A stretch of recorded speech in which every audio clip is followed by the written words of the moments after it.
Welcome to In the Spotlight with your host, Joey Spahn. Hello, and welcome to In the Spotlight. I'm your host, Joey Spahn. I'm here with Professor Robert Sampson. He is a history professor here at Benedictine University. How are you doing today, Professor? Outstanding. Outstanding, good to hear. Now, how long have you been teaching here at Benedictine? 10 years. 10 years, okay. And have you spent your career anywhere else other than here? University of Michigan in Tufts. Okay. What did you do when you were there? Were you a professor there as well? Yeah. Okay. Yeah. Why did you choose to do history as your way of profession? I had the fortune of having a grandmother who believed in travel, so she took me to the Middle East, took me to Asia when I was a teenager. And though at the time I didn't fully appreciate it, the seeds were planted, and I just loved discovering why people do what they do. Okay, absolutely. Now, before you were a teacher, what did you do in your career? Oh, wow. Worked on the railroad. I guess I can include the Marine Corps. That was work. Worked as a principal, or headmaster. Headmaster. And let's see. Oh, yes. After my son had passed away from muscular dystrophy, I quit teaching for about 5 years and went to work for the Muscular Dystrophy Association. Okay. Now, when you were a kid, when you were aspiring to grow up, is that what you wanted to do, or was there always something else that you wanted to do? Oh, I wanted to be a fireman like my ex-Marine uncle. Okay. And or go in the Corps and make it a lifetime thing. Teaching at Prospect High School and Maine South, I was a terror in high school. Okay. So you mentioned high school. Now, where did you pass high school for secondary education? Where did you go on to college? I went to Regis College, Jesuit school, because I entertained thoughts of becoming a priest. And then I went to Northern Illinois University. Okay. Is that where you went to go get your master's? Right. Okay.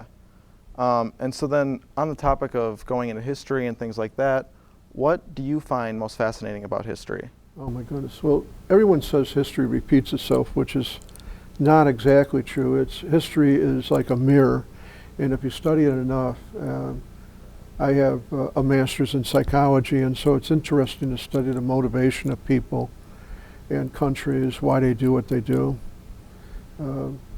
Once again, I thank my grandmother for taking me to Europe and getting the first-hand look at the Germans and why did the Germans start 2 major wars in the 20th century. So one quick thing before we go, where would you say the coolest place that your grandmother took you? Oh my goodness.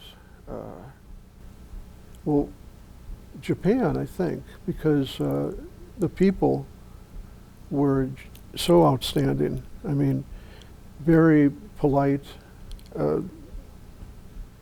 Actually, we went with a little fear and trepidation because my grandmother's son fought in World War II as a Marine. Okay. And so we thought, oh my gosh, these people are the same people that did horrible things to American soldiers. Absolutely. That I can't repeat on air. Yeah. But they were fantastic people. All right, awesome. Well, I'm gonna have to interrupt you, so we can stop right now. We're gonna go take a quick break to news and sports, and we'll be back in just a second. Thank you. Welcome to Core Power Yoga of Naperville, home to the perfect opportunity to take control of your wellness. Our studio provides a variety of classes to interest both beginners and seasoned yoga professionals. One of our most popular classes, Yoga Sculpt, fuses the benefits of the yoga practice and weight training. Get geared up for class with our wide selection of clothing, mats, and other necessities. Utilize a free week of yoga to find the perfect class for you. To start your practice today, visit Core Power Yoga in Naperville.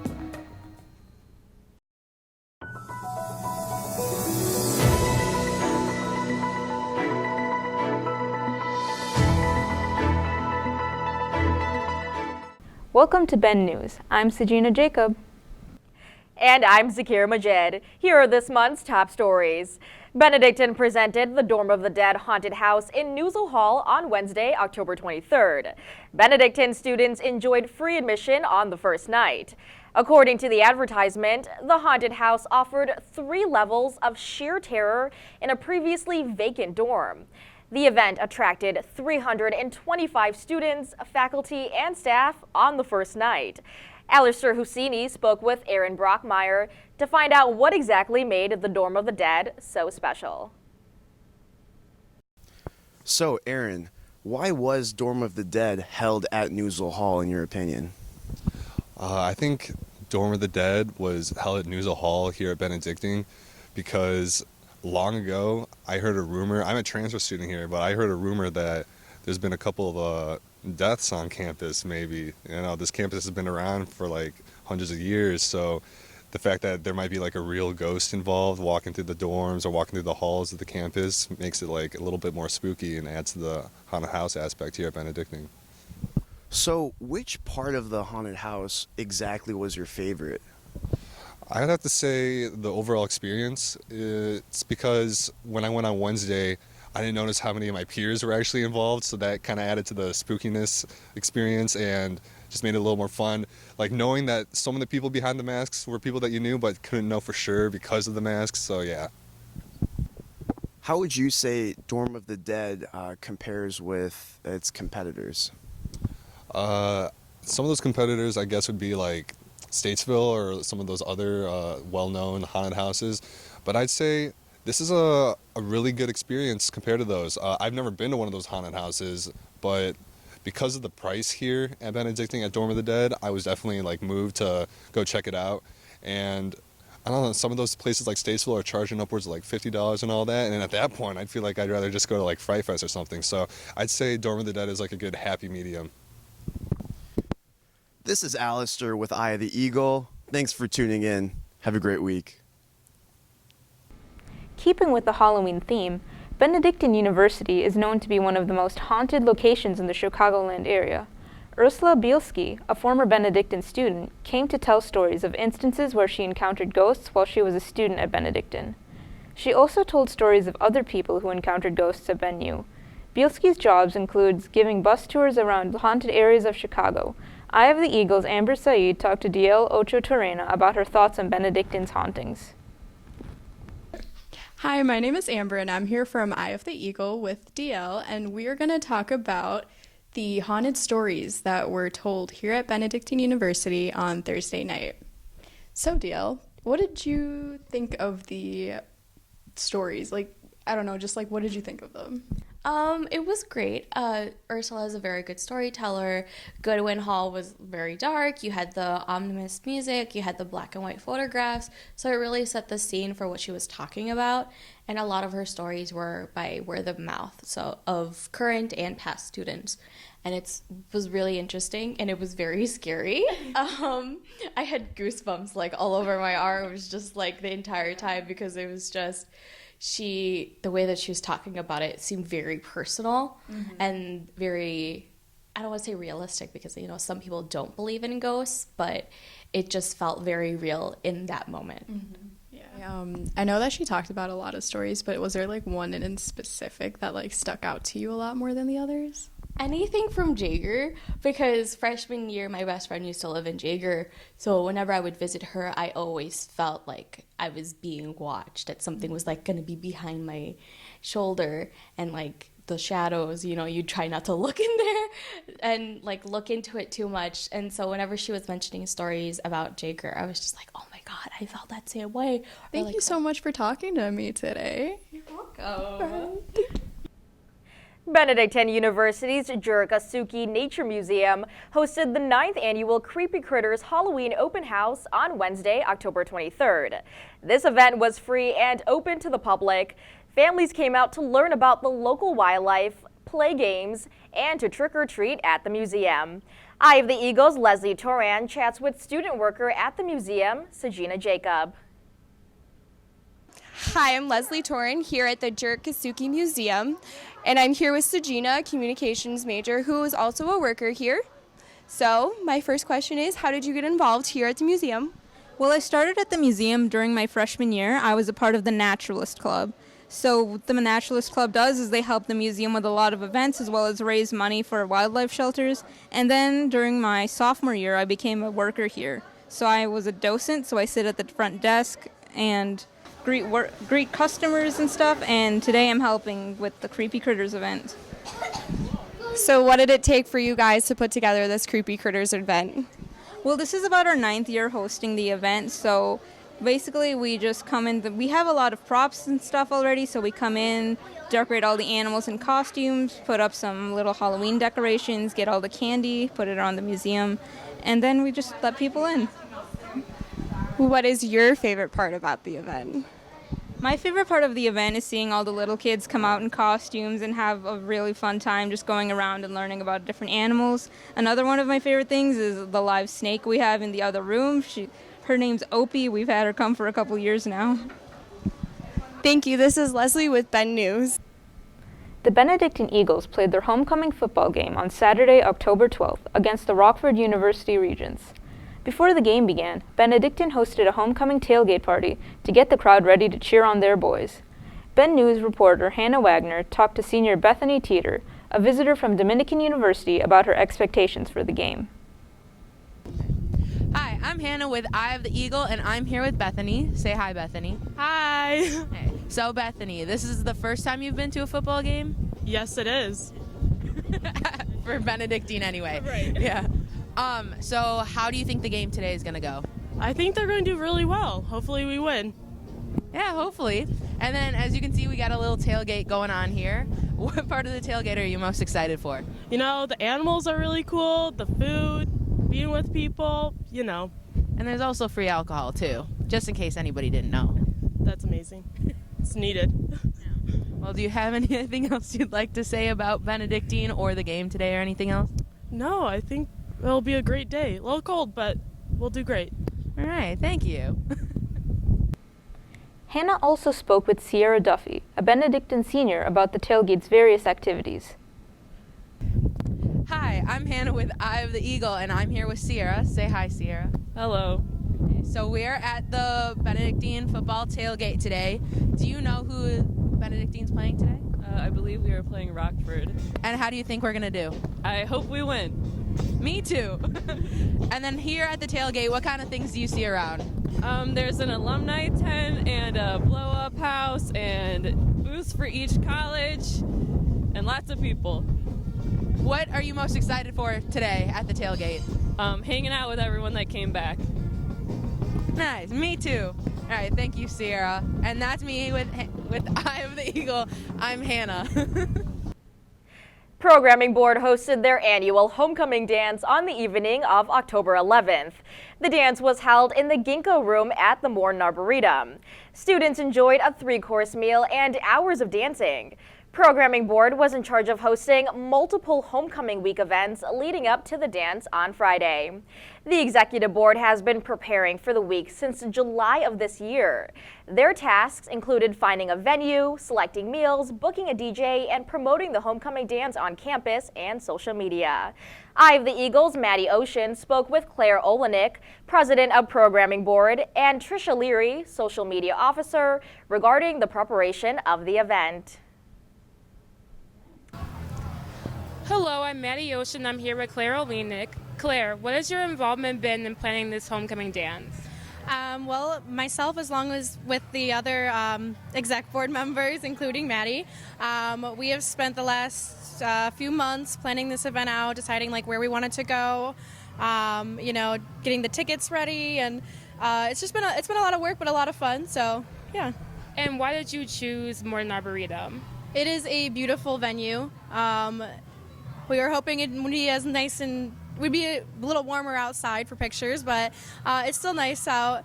And it just like fit with our budget and our planning, our timing, everything. It just worked out so well. So it was just like a beautiful place to have it. And on average, would you say how many students go to homecoming dance? About 125 to 150, so it's a pretty good amount. Yeah. And what's your favorite thing about the homecoming dance?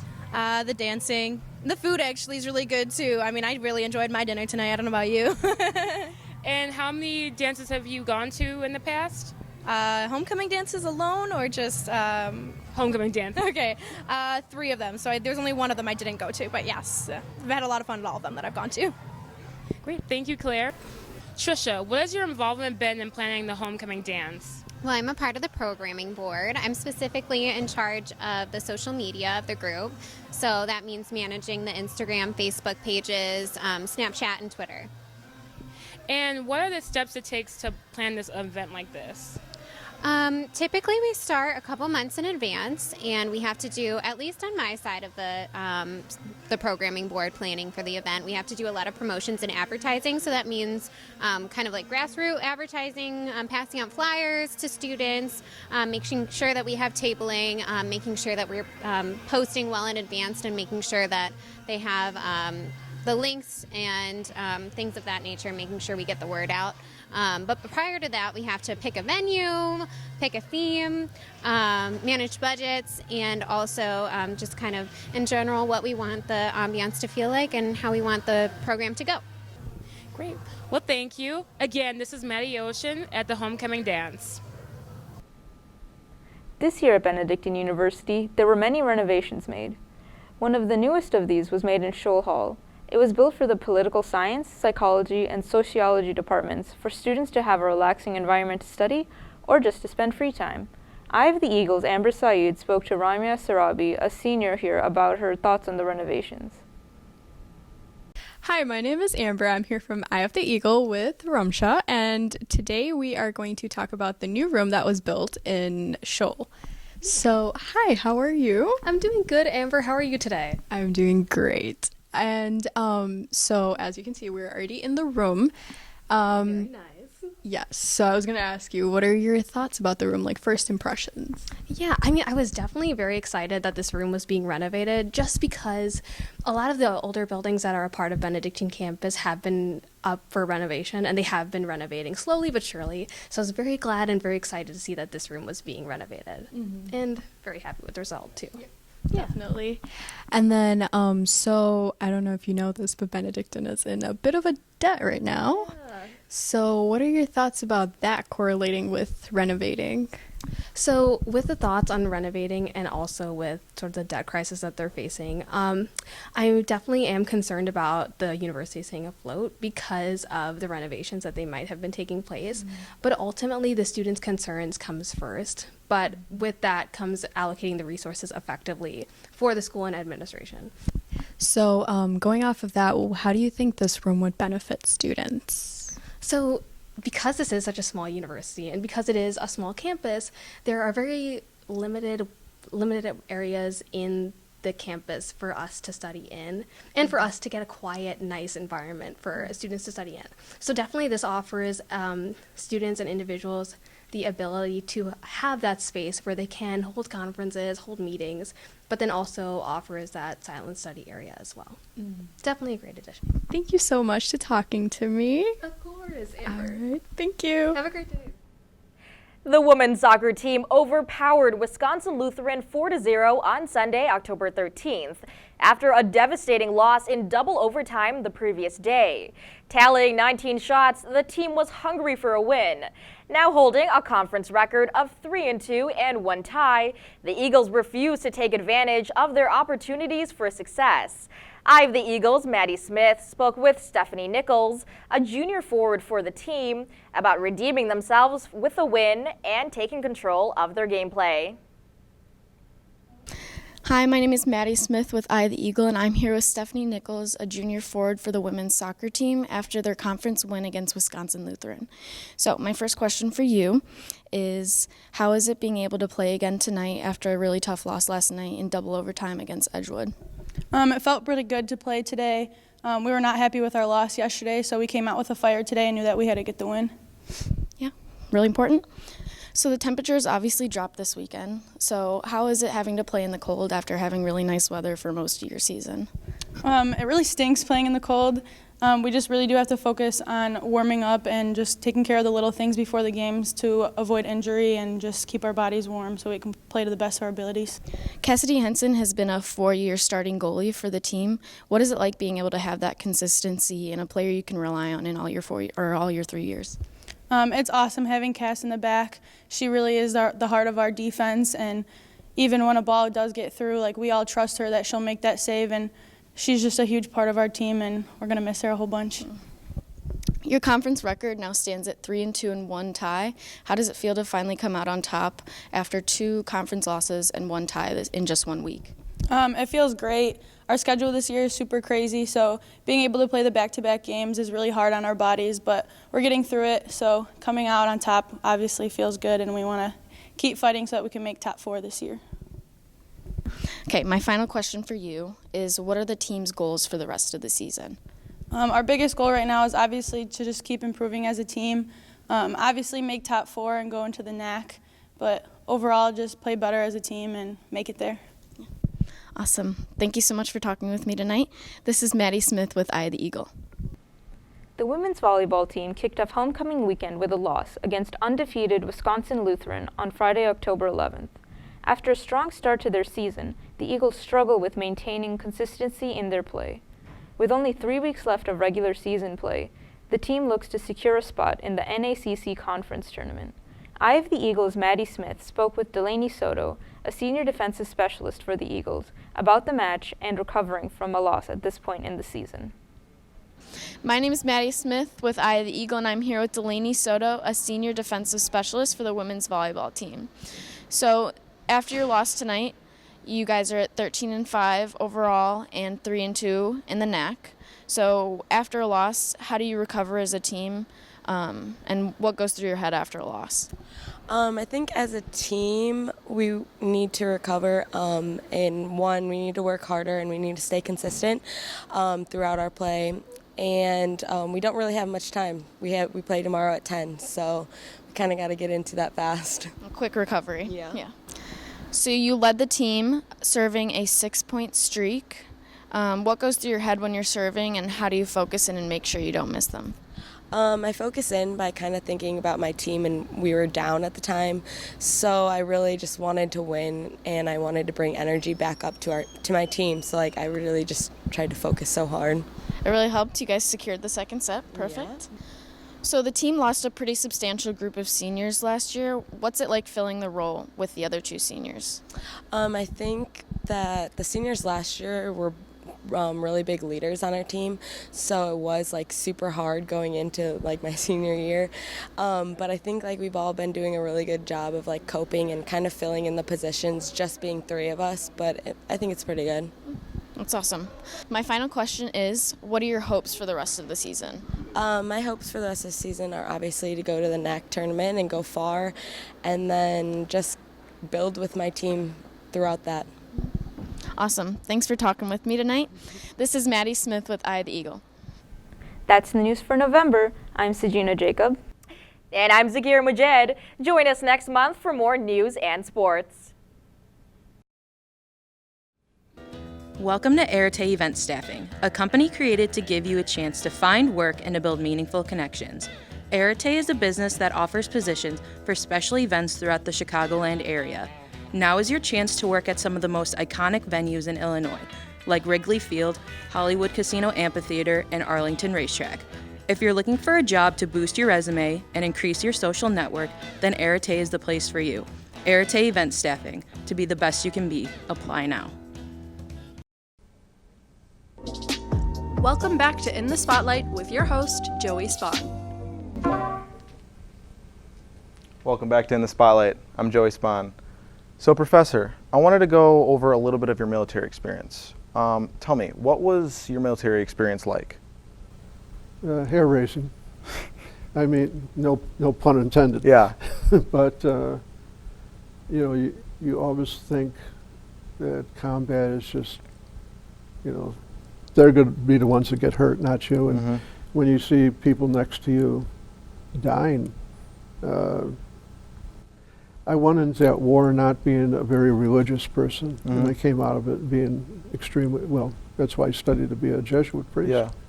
You know. How do you think that the military influenced you as a person? You said you wanted to be a Jesuit priest. Do you think it influenced you in a positive way? Oh yeah, that was a positive. I did, when I came back, I did travel on a motorcycle for a year. Okay. And just kind of detoxing, Yeah. trying to get down from what I went through. And that was a good experience.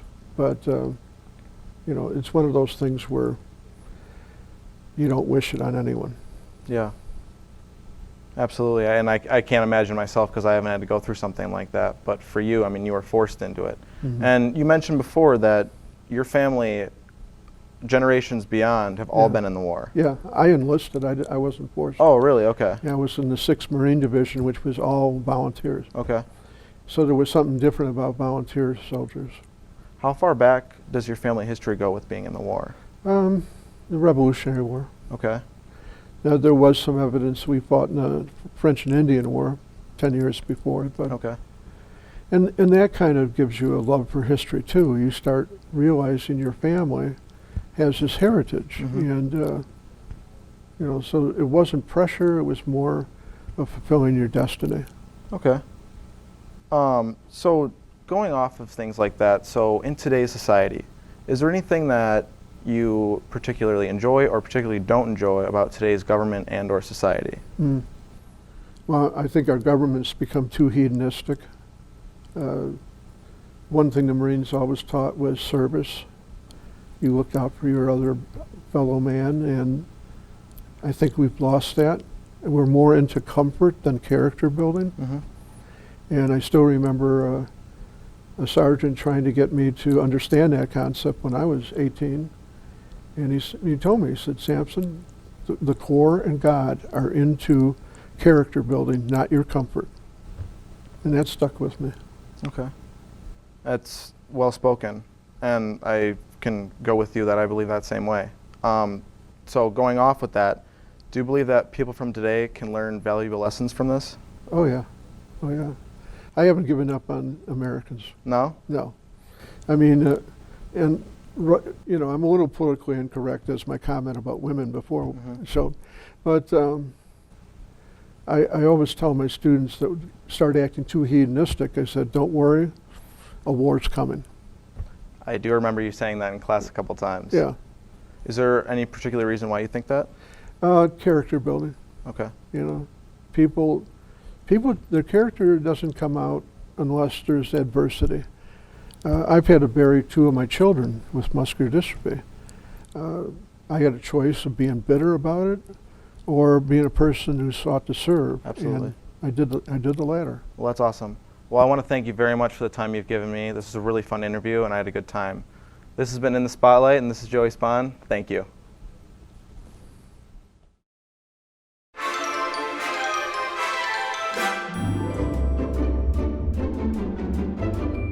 First question is, what grinds your gears? Liars. Whether they lie to my face or behind my back, just liars. Oh, okay. Ms. Gaddis, what is your biggest pet peeve? Okay, my biggest pet peeve is cabinet doors left open. Okay. Yes, he does. My biggest pet peeve is when people pretend to listen to you. They ask you how you are, you just have to say that you're fine when you're not. Sorry. What's your biggest pet peeve? My biggest pet peeve is when people just walk slowly and I can't get past them and I need to get somewhere else. I'm just like, Get out of the way. can you just not? Emily Moore, what is your biggest pet peeve? I hate when I can hear people chewing. People who chew with their mouth open. people chewing with their mouth open. I said the same thing. Leaving the bathroom stall a mess in the ladies' women's room. Literally disgusting. Yeah, that.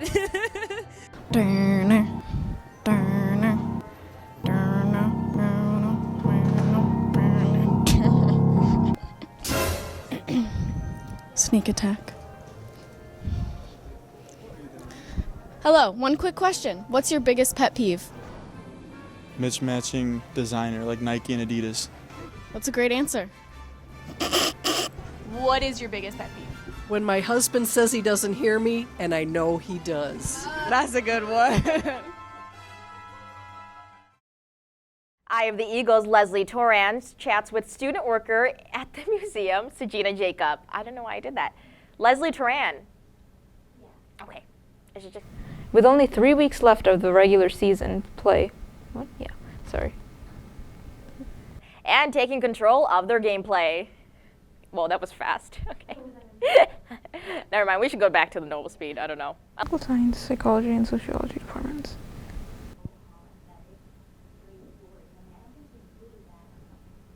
Saturday, October 12th, against the Rockford Regents. Oh, sorry, I forgot the word university. According to the advertisement, it is very slow. Maybe I went too fast at first. Okay, slow down. Eye of the Eagles, Leslie Turan. Sorry, I don't know what that. It was like actually like a brain fart. Oh my god. Hi, this is Alistair with Eye of the Eagle, and I'm here with a very special guest. Great to see you again. Wow.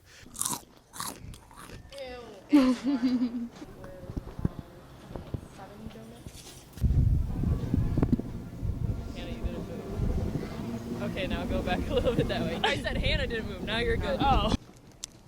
Here's Johnny. So, would you say that this is your favorite time of year?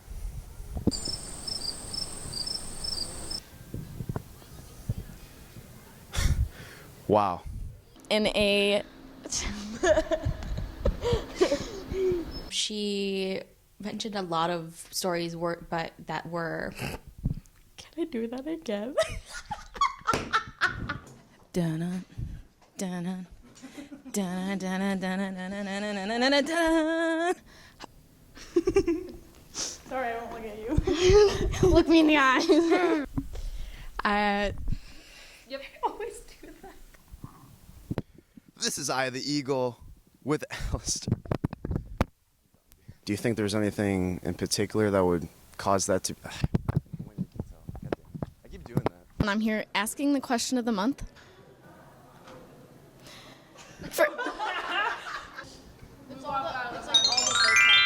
Awesome. Thank you so much for talking with me tonight. This is Maddie Smith with Eye of the Eagle.